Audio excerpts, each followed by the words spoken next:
Before even time began, my life was in His hand. He knows my name.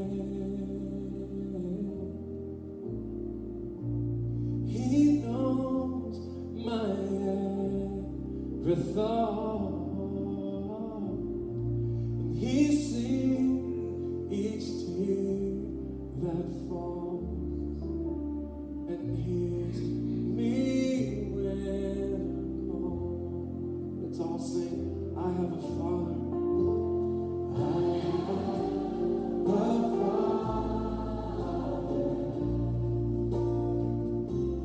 He calls me His own. He'll never leave me, no matter where I go. Oh, He knows my name.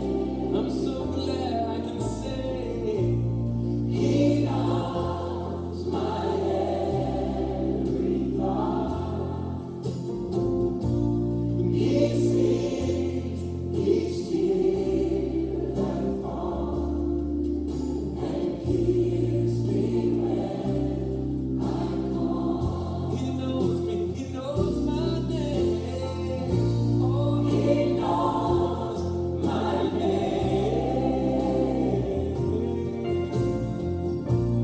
He knows my every thought. He sees each tear that falls and hears me when I call. And He knows your name. He knows your every thought. He sees all those tears that fall, and He'll hear you when you call.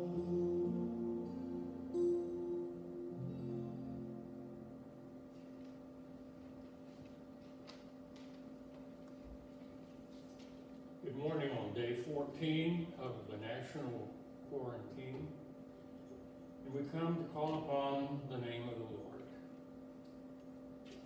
The funeral service for Brandon is going to be Thursday here. Don't know the time yet, but there will also be a meal. Always before, Francis has called our people, lined them up, but this time it's for her and her family, so we'll be doing it on our own. So check the news line, read your newsletter Tuesday for the exact details. Now let's continue this honor with prayer. And Father, our world is walking through the valley of the shadow of death, and it is scared witless. It cannot say, I'll fear no evil, for fear is pandemic. And we pray now for your hand to be upon us, to calm these fears, to steady our course, and to help us return to power, love, and a sound mind. Thank you for your comfort. Thank you for your presence. Bless this time. We we stand now in your name. And until we can shout for joy, help us to live by the whisper of hope. Amen.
Last night and this morning remind us that storms come and storms go. Trouble comes and trouble goes. But a morning like this does not negate the damage of last night. And the storm our country is going through now is going to leave a lot of damage.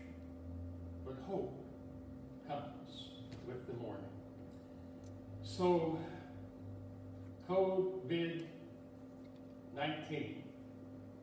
has burst upon us. The The other 18 amounted to nothing, never heard of them. But this 19th one has plunged us into an ocean of fear.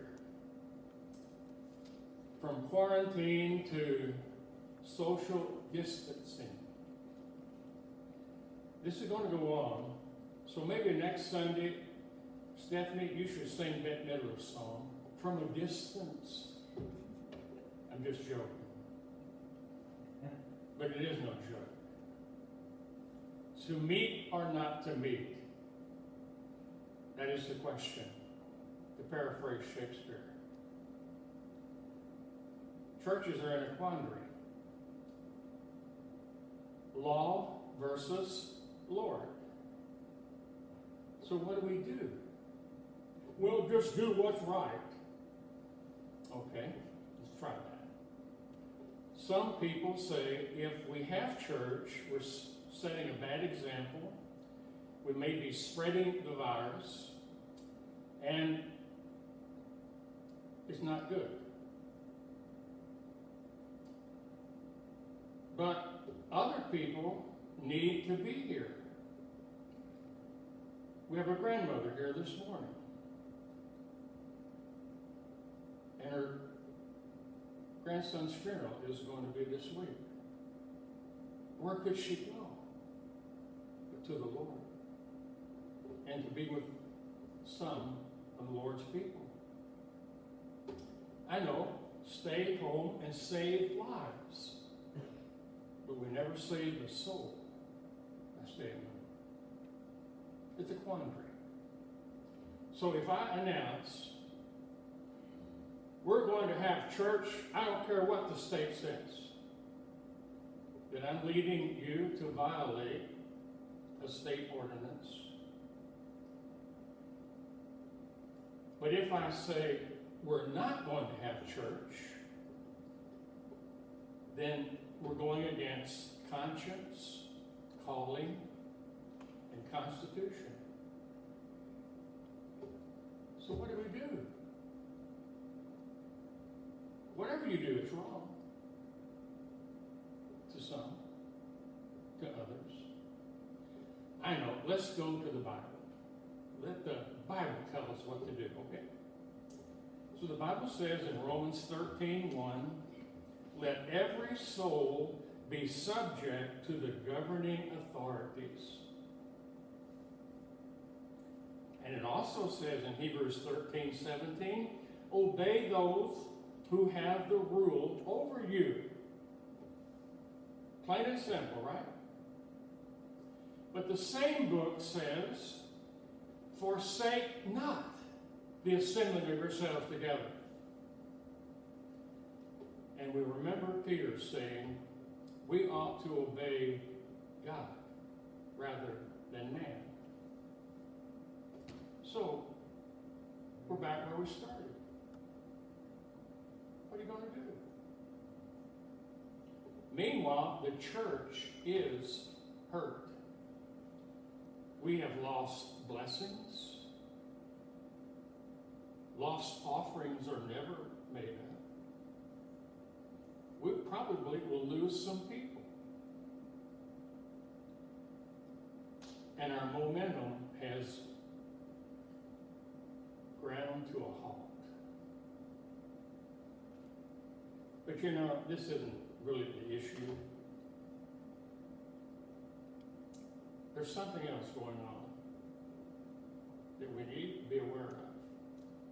Something else is lurking under the surface. It has been for a long time. On the surface, we have a serious medical crisis. We have a very serious economic crisis. That's on the surface. But underneath, we are experiencing the latest steps in the conditioning of people for what will come in the last days. Which days have come? Conditioning, controlling. It started back in 1935 in a good way when people registered for Social Security. That's been a blessing through the years. Back then, you signed up for a card and a number. Now, it's assigned to you when you're born, and you have to have it, and there are no exceptions, and it's been good. But it was a step toward an eventual goal. We all played the part with our Sam's card. You can't buy or sell if you don't have that card from Sam's. That's just a step. So we go there and show our card and buy things for the church, all our supplies. Rex goes over there and buys all the things he wants to sell at Upward.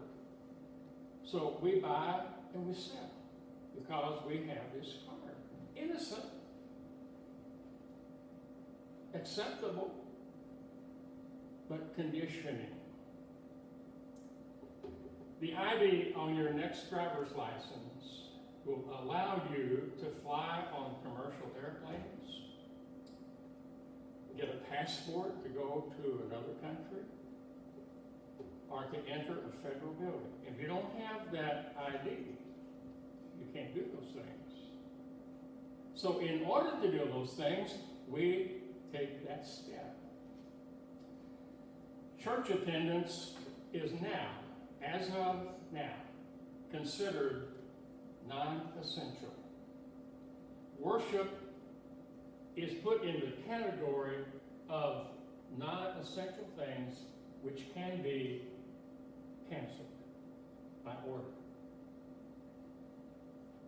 Charlie Kirk reported on the news that the governor of Virginia, Ralph Northam, has closed all churches and made it illegal to attend services in Virginia.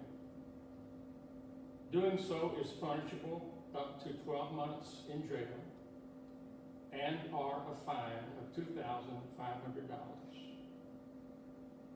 It's still okay for abortion clinics to be open, but not churches. That's a step. There's no more today than a trial balloon in Virginia to see what the reaction is going to be. And depending on that reaction, other balloons will flow from other states. Just a step. They've been talking for a long time about a cashless society, and it's been moving in that direction. So, there's a case to be made for it. They talk about dirty money. You can get this virus from your change at the store. The Bible calls it filthy lucre. So it makes sense to get rid of it. Cash is a problem. It's the drug dealer commodity exchange. It's what robbers look for, money. So if we just get rid of the cash, we've done a good thing. Makes sense. So we'll go to plastic. We're almost there now. Plastic is clean. You don't exchange it. But it can be lost. Your identity can be stolen. I mean, debit and credit are really good, but what if you lose your card? So here's the final step. A chip. No bigger than a grain of rice. It can be put under the skin here or under the skin here. And you've seen them testing people for the virus by taking their temperature right here. They can take your information right here too. It's all there. Or your hand can be scanned. It's a step. It's a safe step. All your information is right there, quickly accessible. Now, if you don't have that, you're not going to be able to buy or sell. If you do, you're good to go. Anywhere, anytime. If you don't have it, you're out of luck. And toilet paper too. So one day the law will say you must have this ID, or you cannot make a purchase or make a sale. So Walmart will have to have it, Kroger will have to have it, Walgreens will have to have it, Lowe's will have to have it, your favorite restaurant will have to have it, the movie theaters will have to have it, CPU will have to have it, Dish will have to have it, Direct will have to have it, because your gas station will have to have it, your car dealership will have to have it, because they can't do business without it. And you'll have to have it. Or you can't buy anything. Every customer, parent, grandparent, teenager, politician, professor, athlete, actor, everyone will have to have it. And we're being conditioned to take this final step. That's what all the other steps have been about. But this step won't be taken until after the rapture. After that moment when God summons his people home, when God just translates us from this life to eternal life. You know why? I never thought about it until this past week. Do you know why God won't let the mark be imposed until the rapture? The ID. God knew and knows that many, if not most, of us will take that mark. That's why it is written in 1 Corinthians 10:13, that God is faithful, who will not allow you to be tempted beyond what you are able to bear. What do you call that? You call it mercy. On God's part, that's mercy. What do you call it on our part? Unworthy. We are so unworthy of being raptured out of this world, saved from the wrath to come. We saw the panic, the frenzy, the hoarding, and there were a lot of Christian folks in that crowd. You think those same people would deny themselves the ID that would allow them to buy? So out of fear of not being able to buy what they want and all that they want, people will line up to get that ID, not knowing that it is the mark of the beast, the final step in controlling the people. You see, things don't happen overnight. They happen incrementally. We get used to it. We get conditioned to it. And then when we're conditioned, the time is right. And it happens. Fear, we're not terrorized. We're just terrified. So since there is so much fear, that was just the introduction, y'all. Here's the sermon, and it's not as long as introduction, so don't panic.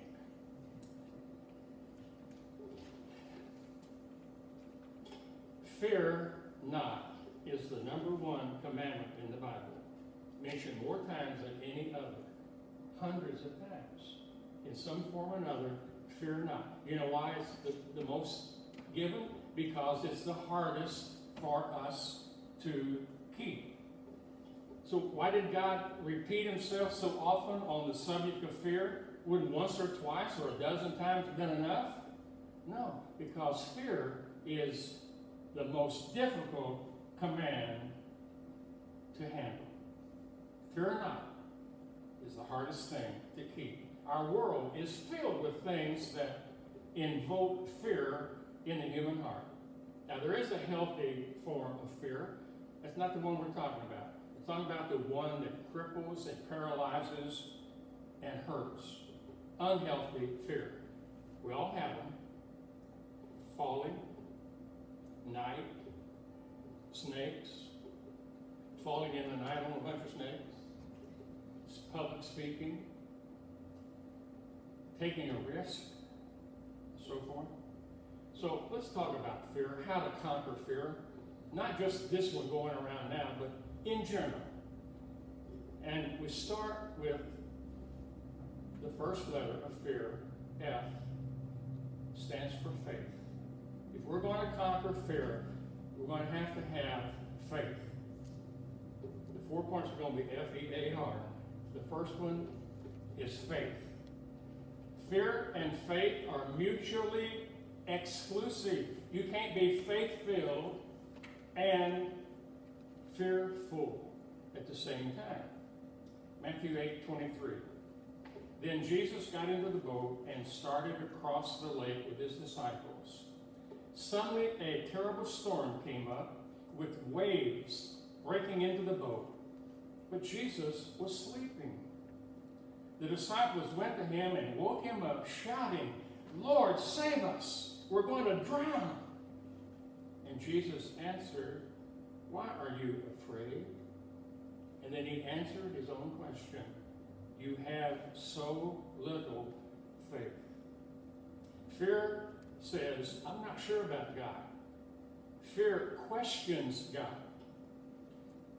The clearest evidence that God is at work in your heart is when you do not panic, when you do not fret, when you do not fear. Because when we fear God, we don't fear anything else. When we don't fear God, we fear everything else. Now, fear is the formula for failure, if you want to jot that down. Fear is the formula for failure. First of all, it was the opposite of faith. Now we must understand that it is the formula for failure. You need faith in order to function. You can't turn on a faucet and get a drink of water without having faith that somebody treated that water like they should have. You can't go to your favorite restaurant whenever they reopen without having faith that that kitchen's clean and that cook is okay. Faith is fundamental to life. But when we're fearful, we don't embrace life. Fear stifles creativity. It puts you on the shelf. Fear steals joy. You can't be joyful and fearful at the same time. Hebrews 11:6 says, so you see, it is impossible to please God without faith. Why is that? Because God is not pleased when you miss out on the things He's planned for you. And without faith, you're not going to function. You're not going to even live. So what's next? Faith. The next letter, E, evaluation. If you want to conquer fear, you're going to have to evaluate the situation and see it for what it is. Fear is not from God. Write it down. You may have fear, but you didn't get it from God. 2 Timothy 1:7, God has not given us a spirit of fear. Then what did He give us? The spirit of power, love, and sound mind. Self-control. Fear is formulated in our early years. Jot that down. You didn't get it from God, but you did get it in your early years. My experience at age 3 in the flood of 1937 caused me to avoid water until age 18. don't go into the Navy if you've never been in a swimming pool. You'll be in trouble. But for all those years, I avoided water. It was easy to avoid it. I had nightmares at night when I was a little kid because of that flood in Paducah. So I just avoided it. And that only compounded the fear. A well-known sports announcer, once an NFL player and an NFL coach, John Madden, radiates total confidence to millions of people when he's talking. But he has a fear of flying. So much so that he bought his own bus and he travels across the country in that bus. He can't get over his fear of flying.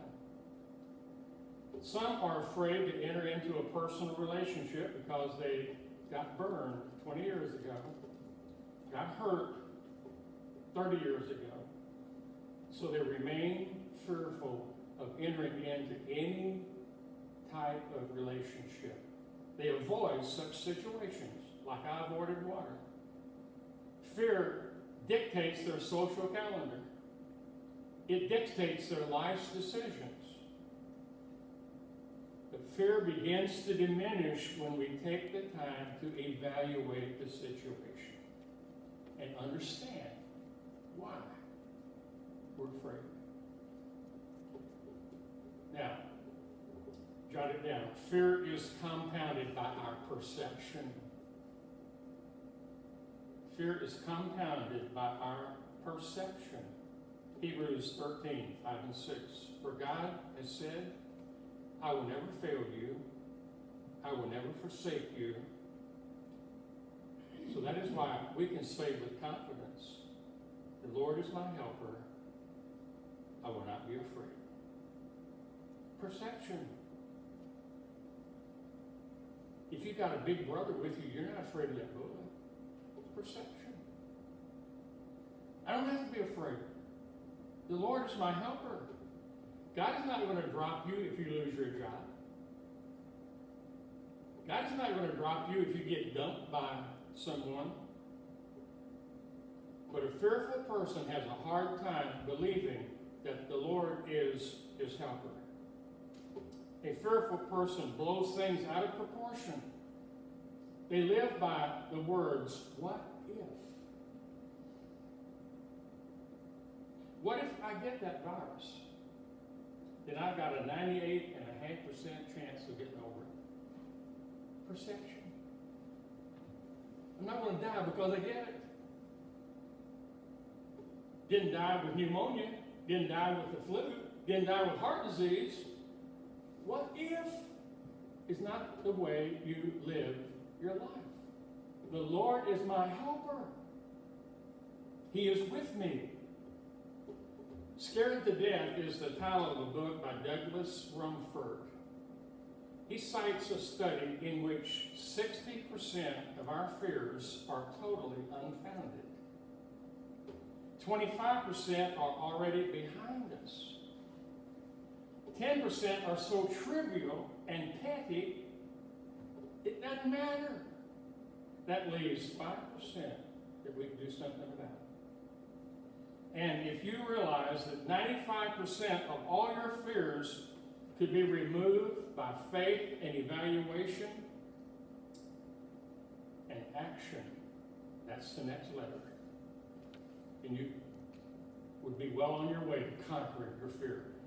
The A stands for action. F for faith. E for evaluate. A for action. Psalm 56, verse 3. When I am afraid, I'll put my trust in you. And Isaiah 41:10. Do not fear, for I am with you. Do not anxiously look about you, for I am your God. I will strengthen you. Surely I will help you. Willie Titus and I went out to the airport to learn to fly. He wanted to do it as a state trooper because they were using airplanes then. So he wanted me to go with him. So we took flying lessons. And one day, it was time to solo. And Willie got into the plane and he took off. He went first. He went down the runway. He lost control. The thing flipped over and crashed. The instructor was Fod Rock. He came to the plane, got Willie out of the plane. The airport had two planes. He took him to the second plane and said, "Get in there and fly it." Because he knew if he didn't do it then, he never would. Fear can keep you from your goal. And it can't be allowed to do that. So, take action. Don't tolerate your fears. Action can defeat those fears. Here's an important statement. What you do impacts how you feel as much as how you feel impacts what you do. That's profound, you all. Think about that. Oswald Chambers said, God does not give us an overcoming life. He gives us life as we overcome. So have faith in God. Evaluate your fear and take action. Get moving. Take the first step. You're afraid of public speaking and you need to be able to speak? Take some lessons. Take action. You're afraid of ministry, teaching a class or saying a prayer, or start serving somewhere and break out, break through. It'll take action to ever overcome your fear. Now the R stands for re-scripting, rewriting. Get a grip on your thinking. Everything starts right up here. Say, I've got to completely rethink my life, my situation. I got to relax. I got to calm down. I got to deal with this. 2 Corinthians 10:5. We are destroying speculations, and we're taking every thought captive to the obedience of Christ. So capture your thoughts. Get a grip on your thinking. And then get a grip on your feelings. Get a grip on your feelings. 1 John 3:19. This is the only way we'll know we're living, really living in God's reality. It's also the way to shut down debilitating self-criticism, even when there's something to it.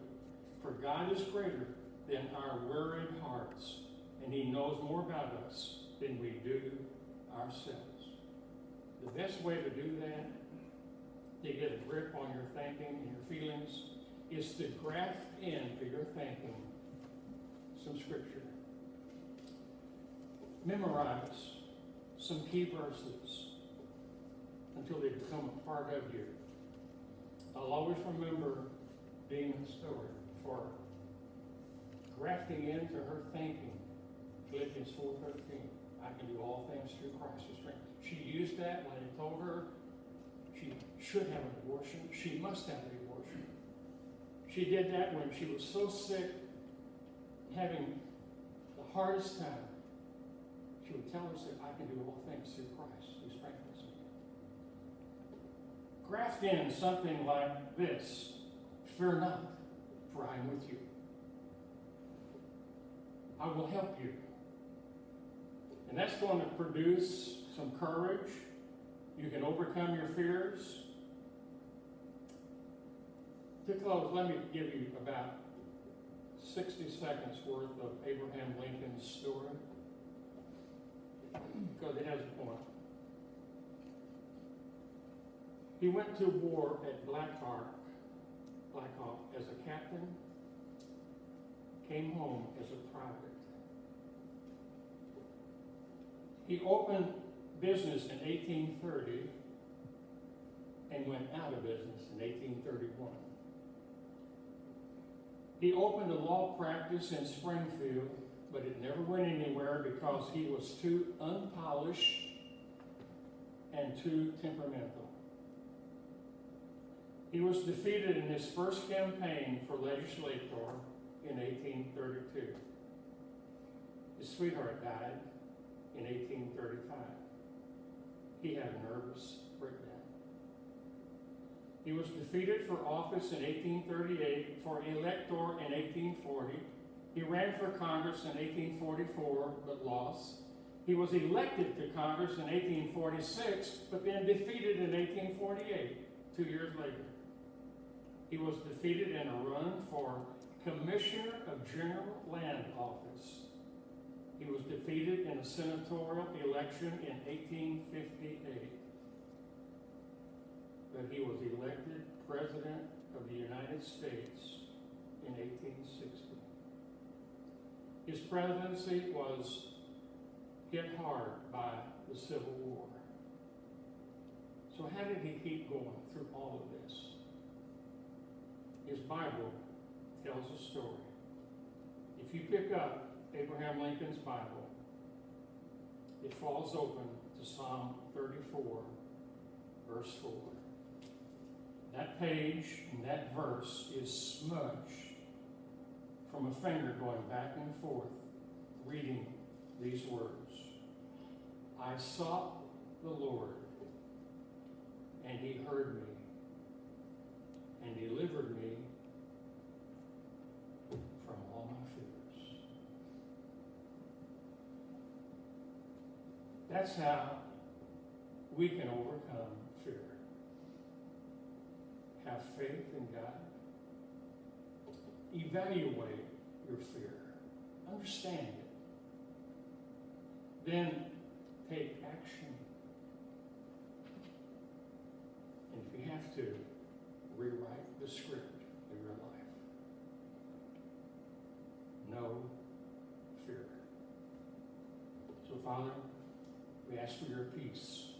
We open our hearts to your calm. Let there be peace. May our fears dissolve in the awareness of our Lord and his presence. Today we've got a long way to go to get out of the mess we're in. It'll start when we begin to conquer our fear. Help us, Lord, to recover and guide us to that end. We pray in your name. Amen. There endeth the hour of